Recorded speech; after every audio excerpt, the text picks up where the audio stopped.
नमस्कार। आपका स्वागत है हमारे चैनल राजकाज में, जहां हम प्रयास करेंगे आपकी हर उन समस्याओं को दूर करने का जो आप और हम गवर्नमेंट ऑफिस में काम करवाने के दौरान फेस करते हैं। अगर आपको हमारा यह प्रयास अच्छा लगे तो चैनल को सब्सक्राइब कर लें और बेल आइकन को जरूर प्रेस करें। तो चलिए आगे बढ़ते हैं आज के टॉपिक के लिए। आज का हमारा टॉपिक है property valuation. Plot, flat, land की कीमत या मालियत कैसे निकालें। आपने कभी सोचा होगा कि हमारी प्रॉपर्टी की वैल्यू कितनी है, या हम जो जमीन या जो प्लॉट या फ्लैट जो लेने जा रहे हैं उसकी एक्चुअल कीमत है क्या। क्योंकि जब भी हम बेचते हैं या लेते हैं तो ये प्रश्न हमारे दिमाग में जरूर आता है। तो प्रॉपर्टी की कम से कम जो कीमत है या मालियत है, वहां की डीएलसी और निर्माण जो कंस्ट्रक्शन रेट है उससे निकाली जा सकती है। प्रॉपर्टी की बाजार कीमत डीएलसी से ज्यादा हो सकती है पर सामान्यतः कम नहीं होती है। अर्थात जो जमीन है उसकी जो मार्केट वैल्यू है वो वहां की डीएलसी से ज्यादा हो सकती है लेकिन कम नहीं होगी।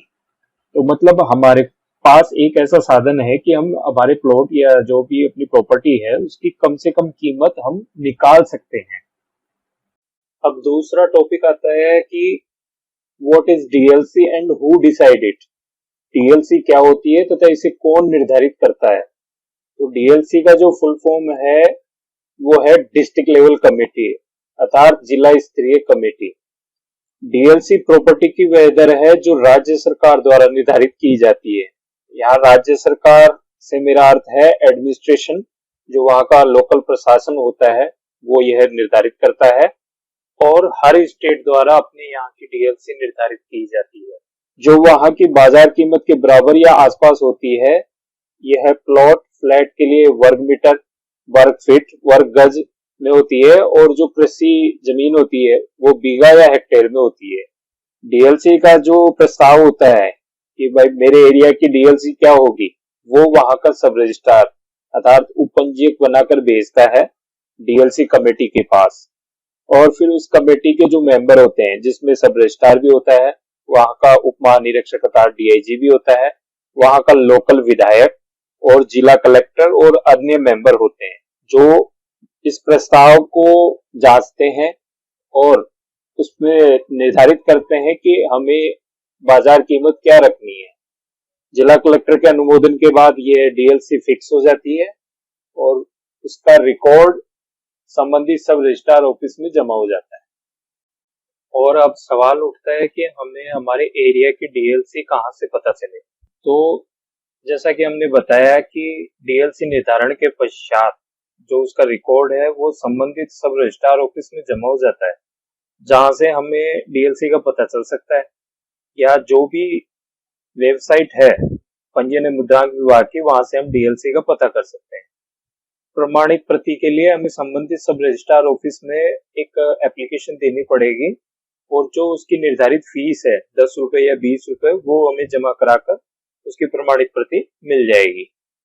और डीएलसी का पता करने के बाद प्रॉपर्टी की कीमत या मालियत की गणना कैसे करें, how to calculate property valuation.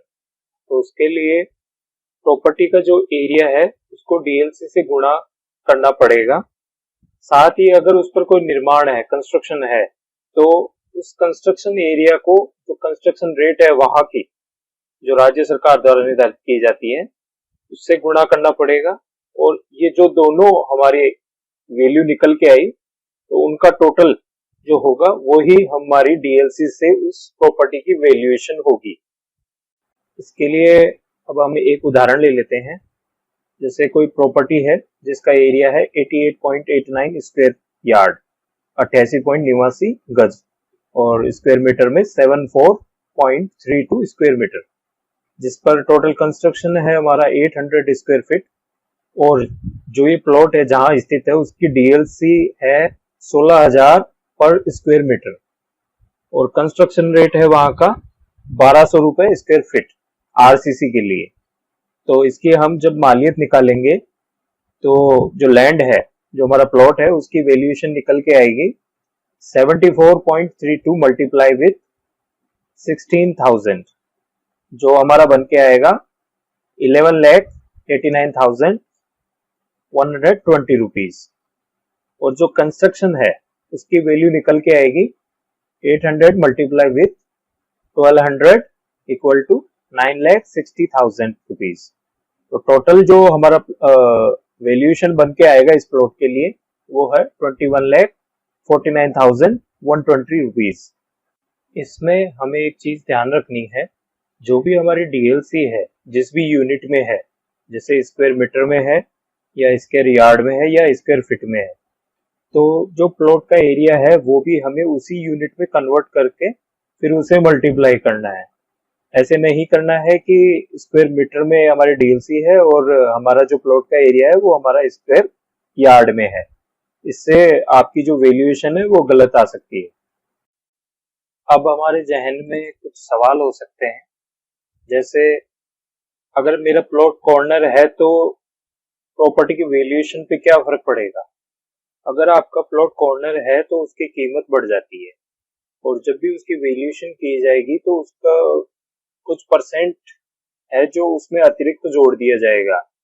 जैसे हम एग्जांपल ले, राजस्थान में जब भी वैल्यूएशन की जाती है प्लॉट की, तो अगर प्लॉट कॉर्नर है तो उसमें जो उसकी वैल्यू बनती है उसमें उसका 10% एक्स्ट्रा जोड़ दिया जाता है कॉर्नर होने पर। जैसे उसकी प्लॉट की वैल्यू है 1,00,000 रुपए, तो उसमें 10% उसका अर्थात 10,000 रुपए उसमें एक्स्ट्रा जोड़ दिए जाएंगे और उसकी टोटल वैल्यू जो है वो बढ़ जाएगी, बढ़कर 1,10,000 रुपए हो जाएगी।